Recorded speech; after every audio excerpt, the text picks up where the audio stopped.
உலகத்தில் நிறைய சுகங்கள் உண்டு. சில சுகங்கள் நமக்கு போதையாகவே அனுப்பி உண்டு. சார், மந்தி சாப்பிடுறதுக்கு காரைக்காலுக்கு வண்டி எடுத்துட்டு போறாங்க சார். அது ஒரு போதை. மனைவி ஒரு போதை, பெரிய போதை. எல்லாம் சொல்றான், நான் இறக்குன வேதத்தை கொஞ்சம் ஓதிப்பாரு. இந்த மனைவியை விட, இந்த உணவை விட, இந்த உலகத்தை விட பின்னாடியே போவ, அதுக்கு பின்னாடியே போவ. என்னுடைய குரான் சர்க்கிள்ல உள்ள பிள்ளைகள் சும்மா இப்படி ஓதணும்னு ஆசைப்பட்டு ஆரம்பிச்சு ஒவ்வொரு ஜுசு, ஒரு மாசத்துக்கு ஒரு குரான் முடிச்சுட்டு இருந்தான். ஒரு நாளைக்கு 3 ஜுசு, 10 நாளைக்கு ஒரு குரான். அதை விட மேல வந்தான். சொன்னான், ஒரு நாளைக்கு 5 ஜுசு சார், ஒரு வாரத்துக்கு ஒரு குரான்.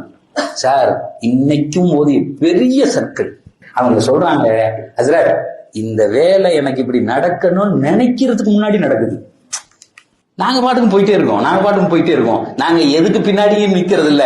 ஆனால் மிக தெளிவாக இந்த நாள்ல 5 ஜுசு ஓதணும், 5 ஜுசு ஓதிடுவோம். ஒரு வாரத்துக்கு ஒரு குரான். ரொம்ப ரொம்ப நிம்மதியா அல்லாஹ் இங்க வச்சிருக்கான்.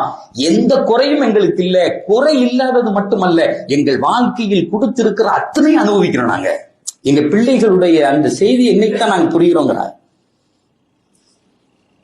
உங்களாலும் முடியும்.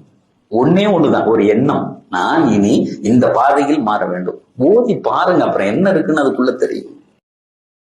Download ShareChat.